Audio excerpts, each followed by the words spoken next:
Relic has never been one to do the same thing twice. From the removal of traditional real-time strategy resource gathering to focus on combat in Dawn of War 1, to the squad-based tactics and removal of base building in Dawn of War 2, they've made a point to not rest on their laurels. With 6 years since the last entry in the series, what does Dawn of War 3 do differently, and how does it stack up? Back in 2011, right before Dawn of War 2 Retribution came out, there was already talk going around of Dawn of War 3. Early interviews suggested a war that rages eternal, in global campaigns and your own progressive army that carried over from game to game. In a recent video from GameSpot, we even got a behind-the-scenes look at a free-to-play iteration of Dawn of War 3 based around the Last Stand mode from Dawn of War 2. Somewhere in the shuffle, both of these ideas were lost, due to former series publisher THQ going under and leaving the future of Relic and Dawn of War up in the air. While Sega was fortunately able to sweep in and save the day, I really would like to have gotten to play that first idea for Dawn of War 3.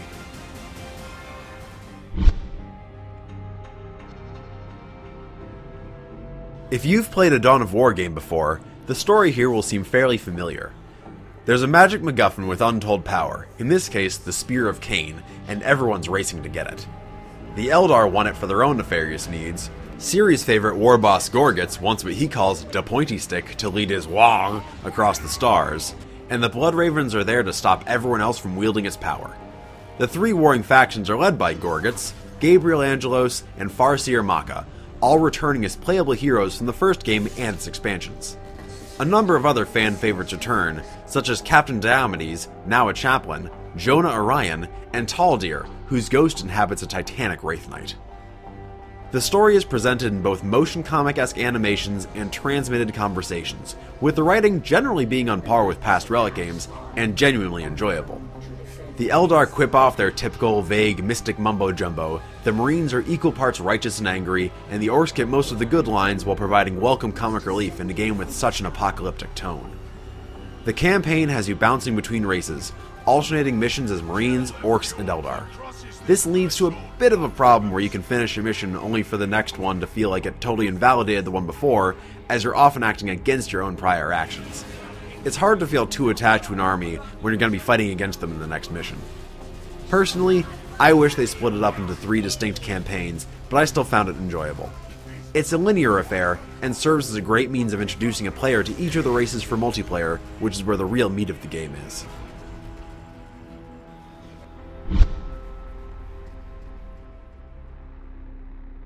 This is where Relic tried to get their chocolate and their peanut butter, as it were. Fans of Dawn of War 1 loved the big battles and base building, while fans of Dawn of War 2 loved the cover mechanics, smaller, more micromanagement intensive battles, and greater focus on heroes and combat. Unfortunately, those two tastes don't always go as well together as planned. This game has elite units that offer a bigger impact on the battlefield than their predecessors in either previous Dawn of War game, but with more on screen at once and with more skills available. Army sizes are up to around Dawn of War 1 levels as well, but with every unit having their own unique abilities and with an overall increase in lethality, your army can melt pretty quickly if your micro skills aren't as good as your opponents. A greater focus on micromanagement doesn't pair well with the increased army sizes, and while just attack moving will generally get your army destroyed, there's a point, especially late in the game, where you won't really have any other choice due to the size of the battle. In the early game, the focus on micro skills work reasonably well. You can have your home base buildings bound to some control groups, while your army is bound to other control groups, and your heroes are bound to the first 3 function keys. There's an escalation system in place in the multiplayer and skirmish games, where in the early phases you'll get resources refunded for losing units, which keeps players from getting punished too hard early on. As the game ramps up though, so do your resource income rates, and that's when you have no choice but to just build hordes of crap and attack move at your opponent if you don't want to be floating thousands of resources at once. In games I played, the first half hour was me pretty intensely microing my smaller force, while by the late game, I was just using my most elite units while I queued up hordes of troops and just pointed them at the objectives and let them do their thing. It's bizarre how over the course of one game of Dawn of War 3, it can go from feeling like Warcraft 3 to feeling like Command & Conquer. A major feature people have been clamoring for since its removal in Dawn of War 2 is base building, and honestly, I don't see what all the hype is about. Base building can often just feel like busy work, and that's more or less what it feels like here. Buildings are cheap and durable, but there's only 6 or 7 for a given faction, which doesn't give you a whole lot of options. One of those buildings is an upgrade building, which lets you increase the power of your units, but almost all the upgrades are just boring plus X% damage to Y unit style upgrades, and only a few unlock new abilities or provide any sort of interesting choices. I understand base building in the game that's more economy heavy like StarCraft, but here it feels shallow and tacked on. The only tactical option here is building a forward base your squads can reinforce, but with how cheap buildings are, it makes it an extremely low-risk affair, which negates any interesting tactical decisions expanding or not expanding could bring to the game. Base building serves primarily as a means to reinforce units in the field, much like in Dawn of War 2, but without a retreat button, that just means more micro for you and your units. I'm not a fan of the cover system here either. In Dawn of War 1, you had 3 levels of cover that more or less corresponded with cover in the tabletop game. Shallow craters would provide light cover, deeper craters or fortified areas would provide heavy cover, and rivers and other dangerous terrain would provide negative cover. Dawn of War 2 got even crunchier, with destructive cover in these lived-in environments, featuring wrecked vehicles, walls, barricades, and even buildings your units could garrison, replete with some cool animations of your squads ducking behind cover or poking out of windows. Both of these felt like your units were interacting with the world in a meaningful way. In Dawn of War 3, you have these bubbles of cover on the map that you activate, and once the units inside them, they're highly resistant to shooting and can only be uprooted by dedicated assault units. It's gamey and artificial feeling, and there's never a context given for why this circle of sandbags or orc junk gives your units a force field around them. The game's got a few ways to play. You have your campaign, which is something like 17 missions, each of which will take you about half an hour to an hour each. Some criticism has been leveled at it for basically being a tutorial for the multiplayer, but if you look back at just about any RTS campaign in history, you'll see they all do the same thing. The game can be kind of dense and bad at explaining things sometimes, so I think this is actually a welcome quality.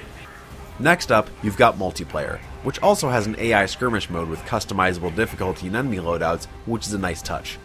However, the multiplayer at launch only has a handful of maps and one game mode across 1v1, 2v2, and 3v3, and that game mode is lifted straight from a MOBA.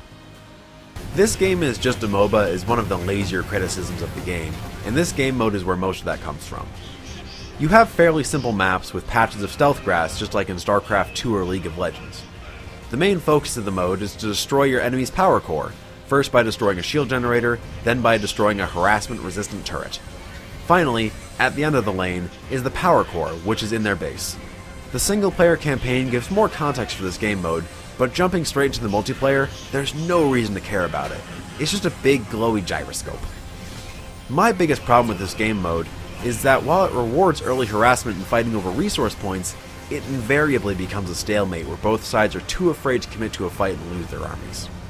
From the mid-game onward, there's very little encouraging players to push or harass. Unlike the critical objectives in Dawn of War 2, which either started a victory countdown or counted down tickets till one side won or lost. These can also lead to one army beating the other, then holding out just outside turret range, effectively spawn camping your base. Since they need to destroy the turret and your power core, you're just stuck there waiting for death to come, whenever your opponent decides now is the time to strike. When I have the upper hand, I try not to do this, as drawing the game out isn't fun and gives a canny opponent the chance to strike back, but it can still happen. The games often end up taking as much as an hour or more, and it can get exhausting. The game does a great job of making the factions distinct. While each has their own roster of elites and line units with different abilities that reflect their background, they also have unique army-wide abilities that help set them apart. Marines are simplest, with drop pod bays that unlock as you tech up, granting you the ability to drop a unit anywhere in the field and disrupt enemy units. They can also plant their standard every so often, which grants bonuses when standing around it. Eldar get to teleport their buildings around, letting you build your structures in a safe area, then teleporting them forwards. They also have gates they can place around the battlefield, which increase the speed and shield regeneration of Eldar units in their radius. Finally, the orcs get their own scrap economy that changes how units behave.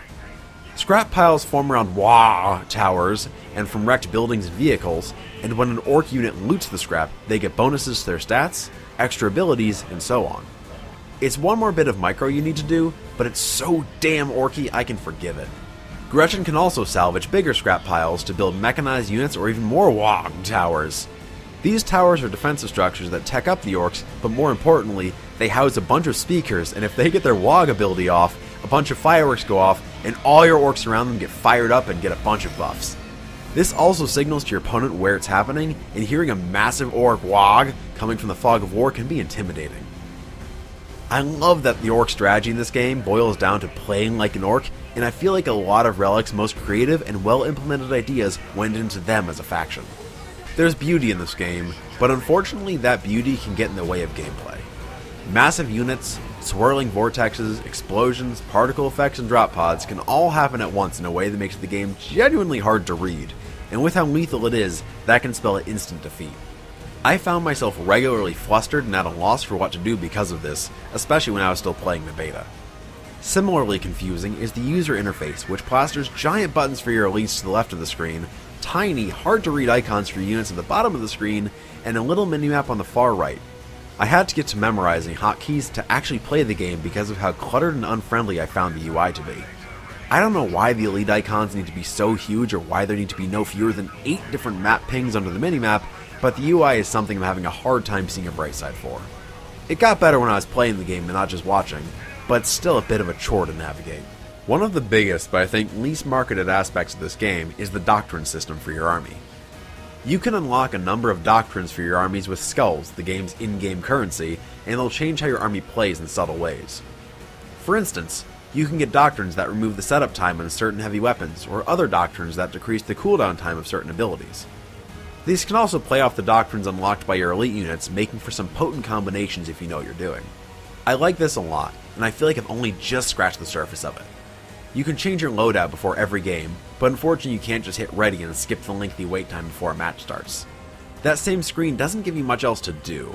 I was hoping I could goof around in the army painter while waiting for a game to start, but no dice. Changing loadouts also leads to some questionable design decisions, like clicking Elite Portrait, hitting Info, and only then being able to switch to a different Elite.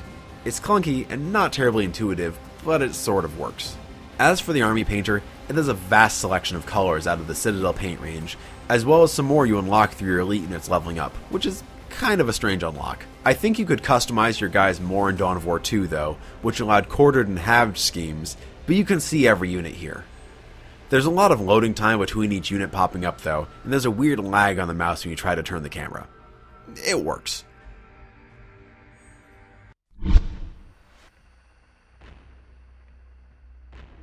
The reveal trailer for Dawn of War 3 set the Warhammer community on fire, with its creepy Zdzisław Beksiński inspired visuals, apocalyptic tone, and moody synths. It was jarring when the first actual gameplay started popping up, and instead of looking like this nightmare vision of the future, the game looked fairly cartoony, with exaggerated animations, ridiculous giant heroes, and removal of the brutal sync kills that had been a Dawn of War hallmark up to this point. Instead of this bleak aesthetic, the game took on a more grimdark Warcraft 3 look. It still maintains that trailer style in the sort of motion comic cutscenes, however, which are fairly simplistic but nicely presented. As someone with a background in cartoons, I really do love a lot of the animations in this game. Models have characterful and entertaining animations for all their actions, and even the buildings have some great details on them, with a particular highlight being the Orc Wah towers. While these are by and large well animated and expressive, it does run into the problem of everything being acting all the time. With everything moving around as much as it does, it can make it hard to focus on what you're actually supposed to be looking at. These exaggerated animations and glossy art style also lead to a lot of criticism of the game being too cartoony, which does contrast pretty starkly with the grim dark as hell cinematics and reveal trailer. It seems like the left hand and the right hand just weren't talking to each other on this one, which is a shame because they're both valid and appreciable aesthetics for the setting. The elite units are where most of the art and audio attention went, and for good reason, as they're the central focus of the game. While the rank and file schmucks will always be my favorite units, as they are on the tabletop, it's impressive to see a knight unleash its rocket barrage, or to see your hero cleave through a squad of troops. There's even a neat little musical flourish every time an elite unit is summoned or killed, which adds a nice bit of polish to the game and feels surprisingly rewarding. However, I'm not a fan of most of the hero units being bespoke characters from the campaign. You don't just get a chapter master, you get Gabriel Angelos. You don't get a war boss, you get Gorguts. This is a nerdy little quibble, I know, but I don't know why Gabriel Angelos, still in his blood red armor, would be leading my Black Templars or Ultramarines. Past games have just had the characters call themselves by more generic names in multiplayer, and I genuinely don't know why they decided to do this instead. Again, it's a minor nerdy complaint, but it upsets the same part of me that is also bothered by the squads not being codex adherent or having the number of models they'd have in the tabletop game. The soundtrack is fascinating, and one of the bolder choices they made that I think paid off. Instead of Jeremy Sewell's fairly traditional but occasionally moody synth orchestra from Dawn of War 1, or Doyle H. Donohue's bombastic Conan the Barbarian-esque score for Dawn of War 2, Relic hired Dread composer Paul Leonard-Morgan to make an atmospheric, bizarre, and distinct soundtrack for the game. It usually works, with some dubstep and heavy metal influences for the orcs, gothic, distorted horns and organs for the Marines, and a flighty, glassy sound for the Eldar that, unfortunately, sometimes sounds kinda like stock music. Astute listeners will know I use parts of the soundtrack for my channel branding, and I think that's a testament to how much I like it. The score is seldom as catchy as some of the tracks from previous games, but it sets the game's apocalyptic tone wonderfully. There's also a great live stream that Relic put out interviewing Leonard-Morgan on creating the soundtrack, which I'll link in the description. The audio design in this game is a mixed bag, however. While a number of the sound effects are carried over from Dawn of War 2, they're pretty low in the mix. The game also does a poor job with a number of its audio callouts, leading to you missing when squads are in trouble or when you need to run home to defend your base. Gone are the loud, "Squad broken!" and "Boss, we getting shot up!" callouts in the first game, or the enthusiastic callouts from your faction's announcers in the second. You just get a fairly generic voice telling you that something's happening, and it doesn't do a great job of getting your attention. Speaking of voiceover, a lot of early controversy bubbled up when they replaced series mainstay Paul Dobson as the voice of Gabriel Angelos, chapter master of the Blood Ravens. In the first two games, Relic went with Vancouver-based Ocean Productions, which lent them a stable of familiar anime and video game voice actors, ranging from the aforementioned Paul Dobson to Guinness World Record holder for most prolific video game voice actor, Steve Bloom. This time around, they went with Side, a UK-based studio with a completely different roster of talent. Some of them ham it up admirably, and while he's no Paul Dobson, Alex Newman does a decent job at playing Angelos. The voice direction is still fairly similar though, and while the voices are largely different, they're enjoyable and convey a ton of character. The orcs, again, are the ones having the most fun here.